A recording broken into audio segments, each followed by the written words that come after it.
Well, today I'm working on a 2016 Buick Encore. Got the little Ecotech engine in it, and it's got some mass airflow sensor related codes stored in it. Check engine lights on, and first inspection, this is what I find. So the first thing I got to do is get rid of all this, get the wires hooked back up properly and securely, and then test to see what else is wrong. I'm hoping that all the problem is going to be right in there. Now, get this thing opened up a little bit more. I don't know if they just cut it off and re-spliced the wires on there, or if they cut the pigtail off of another vehicle and spliced it on there, or what the heck they got going on here. I don't know. But all I know for sure is this ain't no good. And it looks to me like this is the original length loom, so they probably just cut it off and got it too short. It's going to make for a not so beautiful repair because I don't have enough length to work with, and I don't really want to add what, 3 inches, 2 or 3 inches of wire to it when there's more than enough room for this thing to plug up. See, is this supposed to go down there? Yep, that's supposed to go there. I don't know why people do things like this. Let's see, this is supposed to be down here, so that's what I've got left to work with. Ain't that something? I may have to do that because I don't want to shorten this up or leave this loose to create a fracture spot back there. So let's see if all these wires are color for color.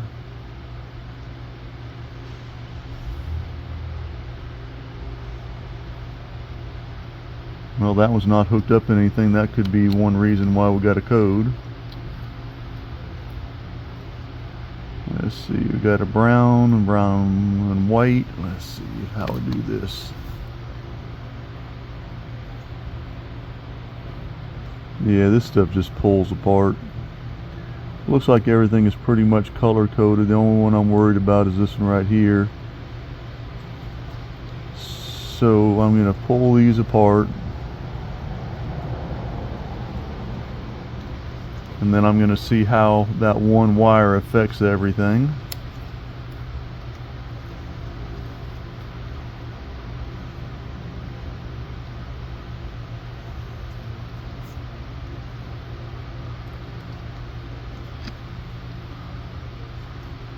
Yeah, it's not very good, is it?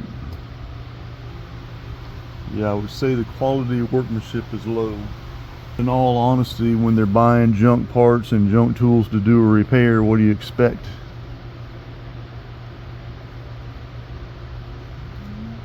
Get all this grease wiped off these things and pieces. Yeah, see, I'm just pulling all this stuff off. Well, that one might actually be on there.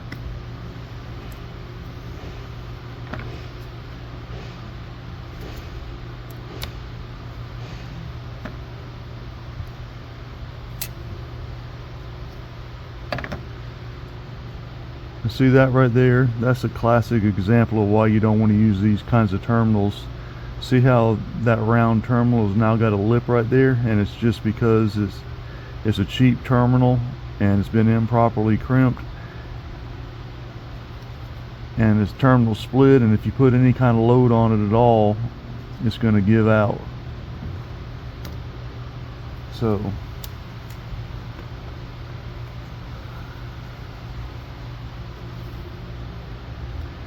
get back to wiping these things off.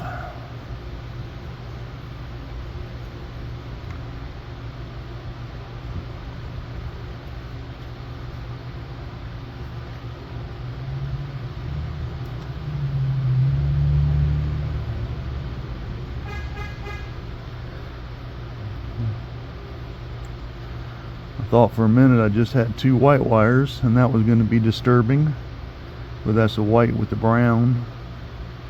White with a brown or tan stripe on it.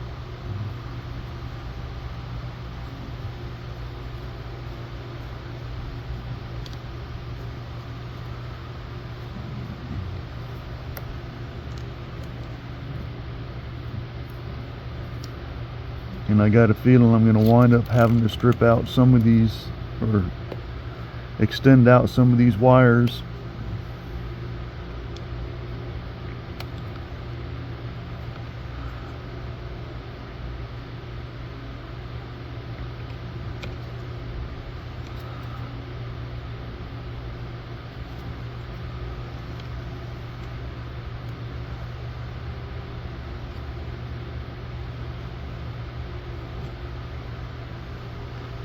Okay, there's a white with a black or a blue stripe.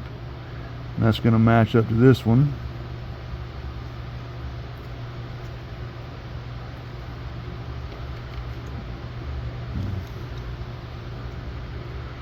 And if we pull that all the way back there, that's going to be pretty snug, so we can't do that one.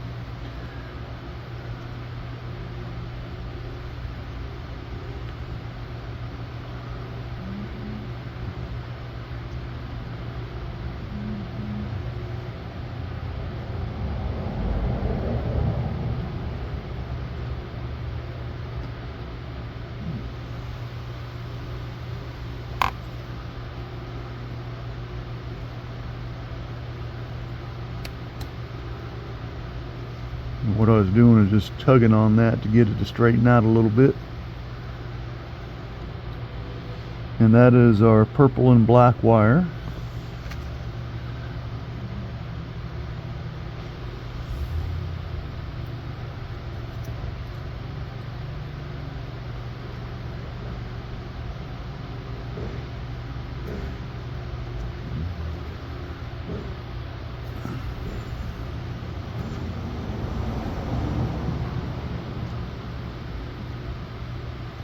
And we're going to double check and make sure we just got one purple and black wire here. We've got to straighten this out.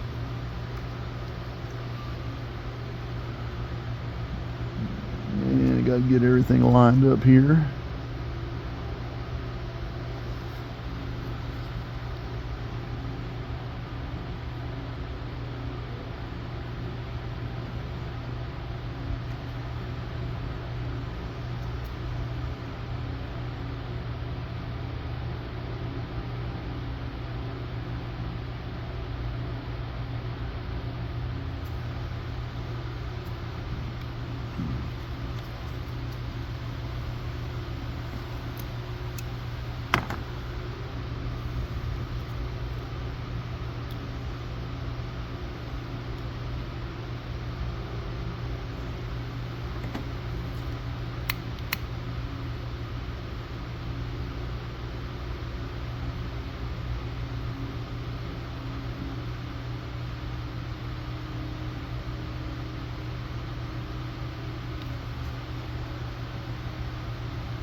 Alright, well, we're on with that one right there, and that's got a pretty good angle to it. It's a little bit tighter than what I'd like it to be, but by the time we get it all together, it should be fine. So let's see what else will be in the same length. Let's go with our white. What was that, white and tan or white and red? And that will be this wire. It looks like white and red.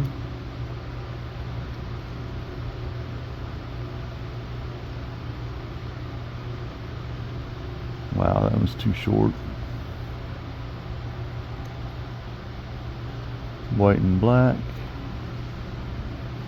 It's neck and neck with that one.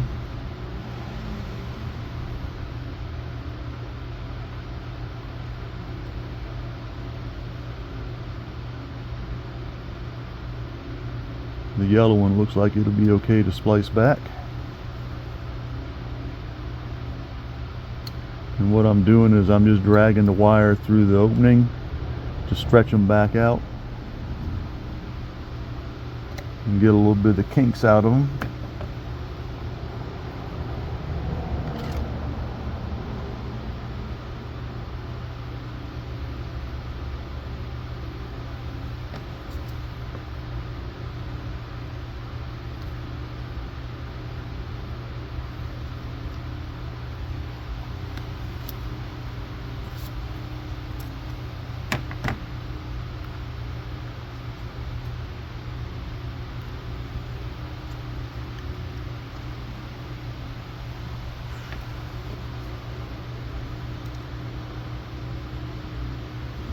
Get all that stuff lined back up.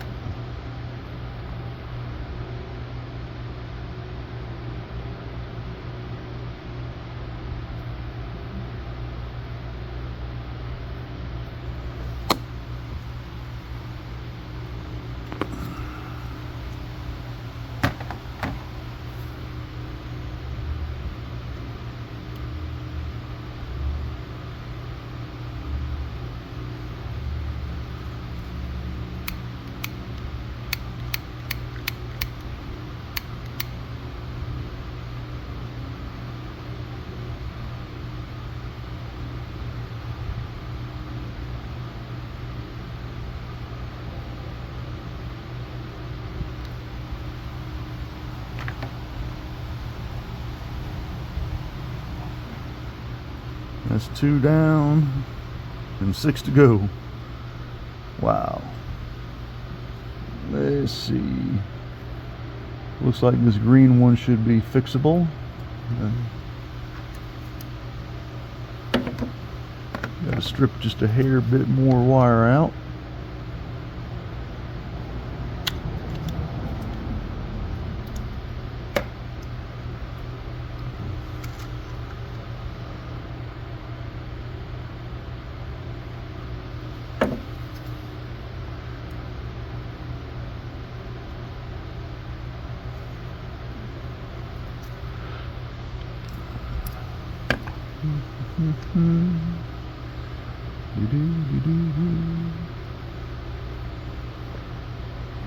I got to straighten this out a little bit, and like I said, I think I'm working further and further away, but you use the jaws of the cutters to pull through and resize the wiring, bringing it back together straight.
Maybe that'll get a little bit wider scope and I won't be cutting you off so much.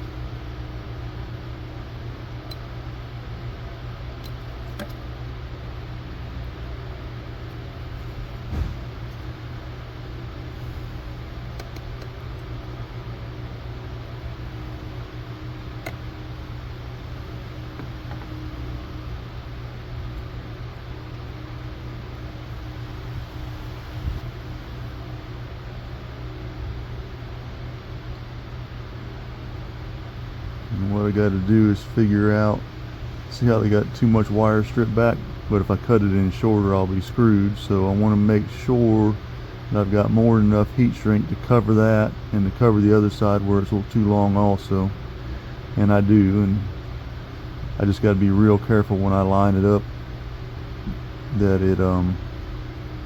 it's centered as much as possible to cover those gaps.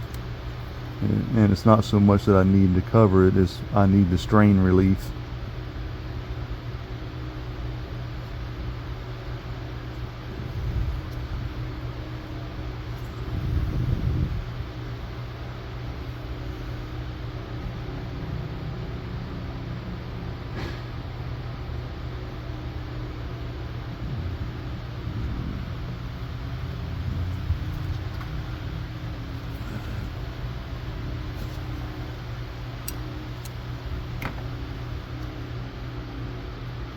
Now do the best I can to get that thing centered up.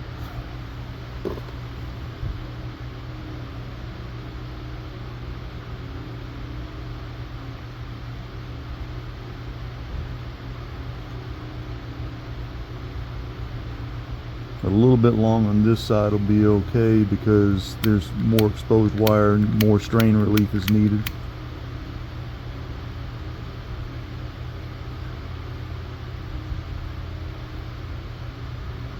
That looks pretty close to even though, doesn't it?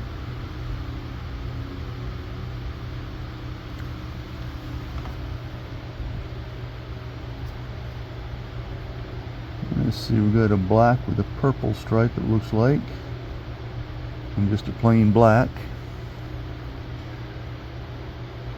and that's black with a stripe, so those two should be able to go together.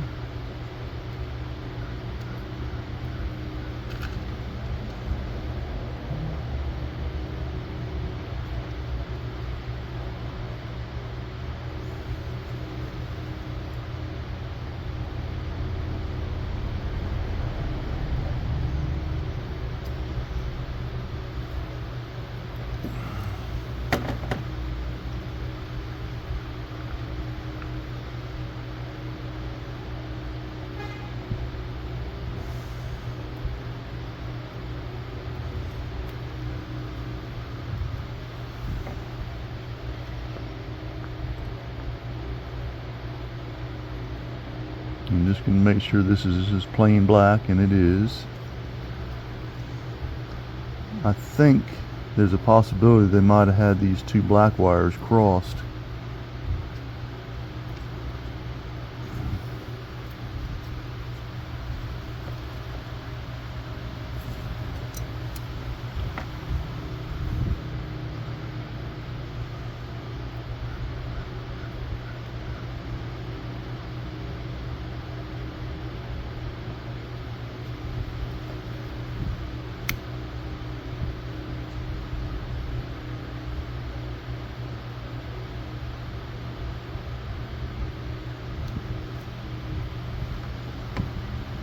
Getting closer and closer. Now the black wire.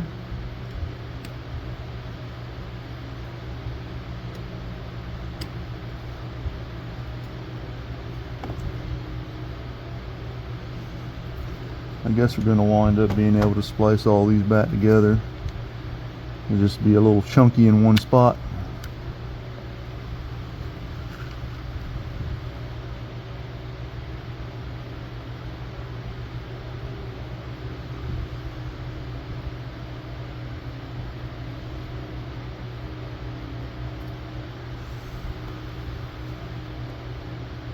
Won't be my prettiest work, I'm sure, but it'd be a heck of a lot better what they had.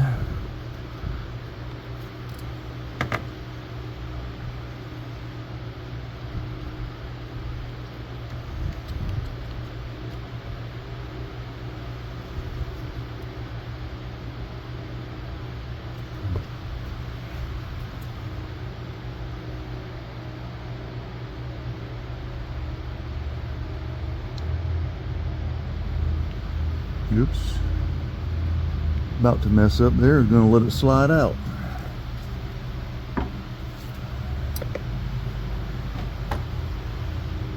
Wonder one thing, the angle dangle here sure is hurting my lower back right now.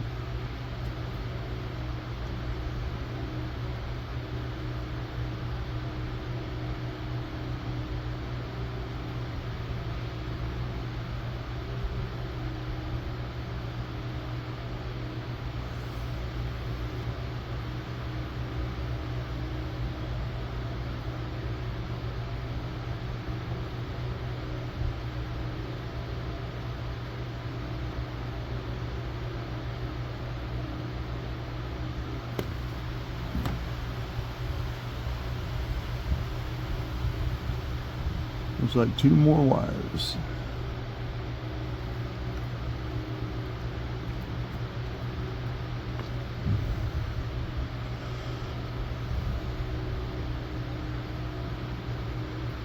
and that one's just too short, so I can't do that.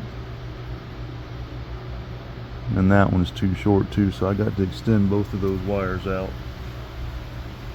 So what I'm going to do to make it just a little bit better is I'm going to come back here and cut the wire back here a little bit before splicing it.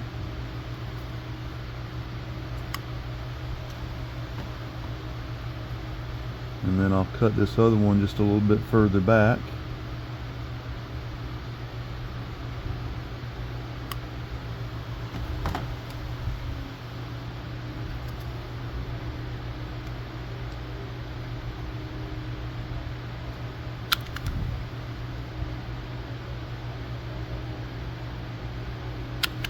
And that'll give me two of them at least staggered in.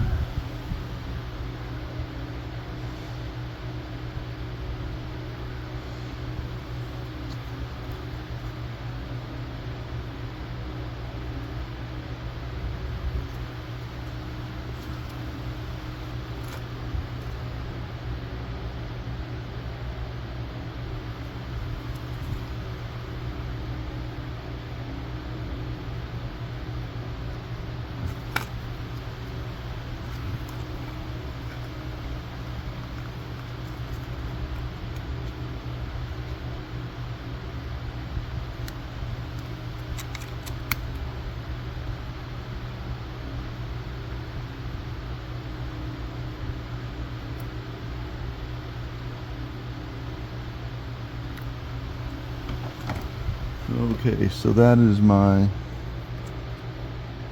white with black or white with gray. So I'll bring this out this way, try to keep the same angles going, and we're going to go ahead and snip that right back there.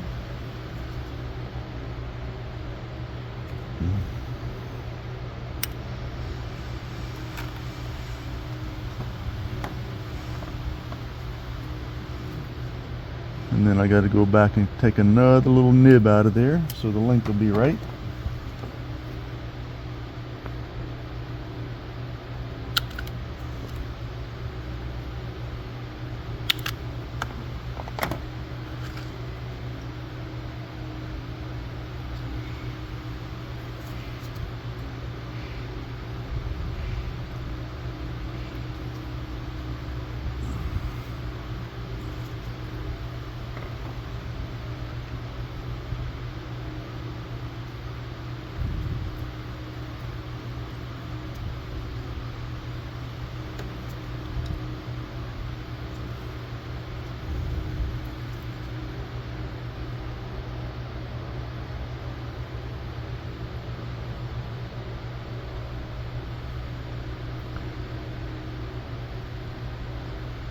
Double checking my wire colors to make sure I'm in the right oh my lord, please tell me I didn't just do that.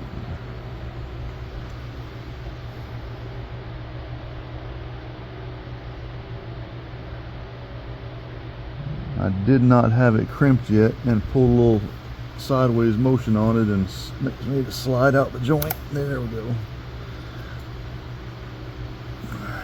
Now we're on there.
Now coming down the home stretch.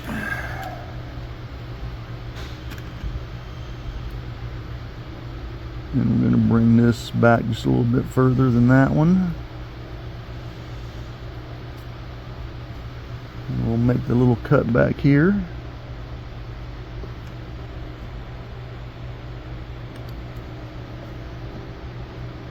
Had to give myself enough room to make sure I wasn't cutting through a good wire. Now, like I did before, cut a little extra nib out of there, and that accounts for the spacing of the terminal. Because the terminal actually adds a little bit of length back to the wire, and if you don't do that, they'll progressively get longer and longer. About time to trade these in for a new pair. They're starting to get dull.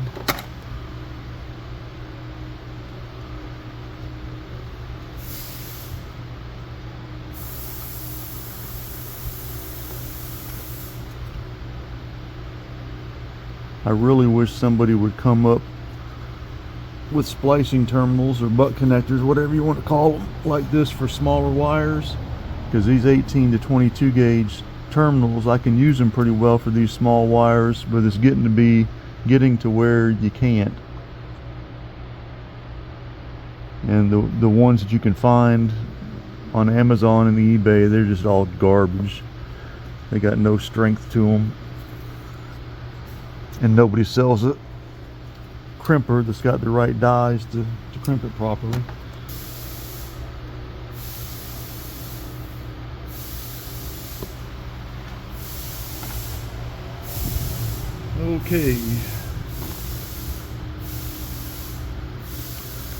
Okay, now those wires are fixed, so we're good to go on that. I'm going to stick these wires back up in this loom as far as they'll go, which will probably be, let's go ahead and cut it right about here.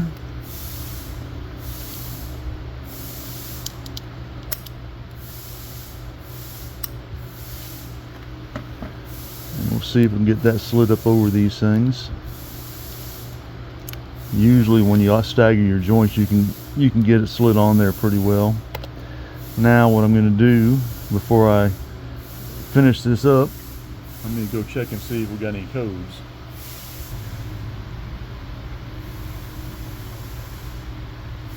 And let's see, that should have some codes in there for the mass airflow sensor. I believe it was for like the intake air temperature sensor actually.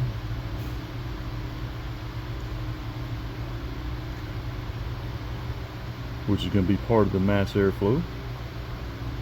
Yep, we got everything history.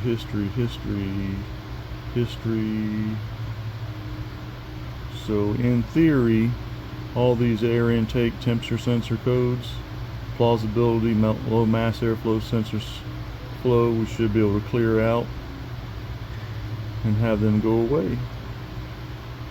It sometimes takes a couple times to clear them before they go away. And we're getting rid of some of them there. Well, that's not good.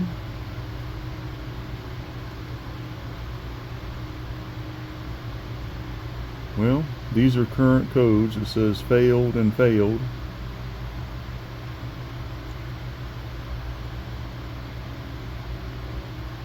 So this, let me go ahead and cycle the key off and on and see if we can clear it out that way. Okay, and the actual problem that we have is we have the air intake temperature sensor number 1 is reading -40, while the number 2 is reading 93.2. So there's a definite correlation problem there. Because the engine's cold, they should be nearly equal. So I've got to find out if both of them are in the sensor, if one of them's in the engine, and then look to see what's going on from there. Okay, I'm testing now. Hopefully get everything lined up here so you can see it. We got to check between terminal number 8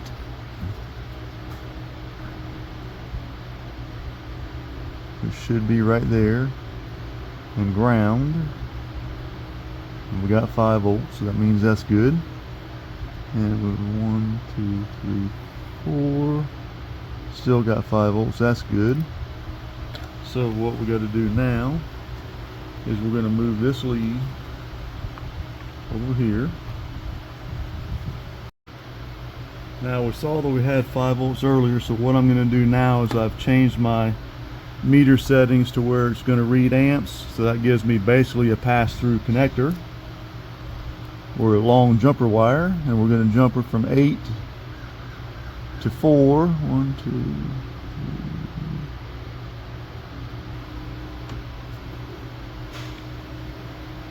3. We have sensor number 1 at 302 degrees with it jumped out, so that means the computer and the wiring are okay. It can read 302 on a short to ground, and it reads -40 on an open, so the wiring and the computer are okay. The problem is in the mass airflow sensor itself, so these people wanting to cut up that sensor sensor harness for no good reason. So I have to tell, well, I got to finish fixing this and looming it up, then I got to tell them they have to have this in order to get the check engine light out and to get the car running as smooth as it should. And I believe I'm also going to have to tell them that they're going to need an intake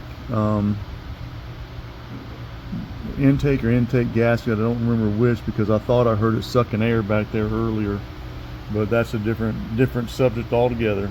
We still got to talk to the customer about replacing the mass airflow sensor, but I got the wiring harness back together and everything tested out, so let me do that and hopefully they'll give us the okay to replace it. Hope this helps. Sparky out.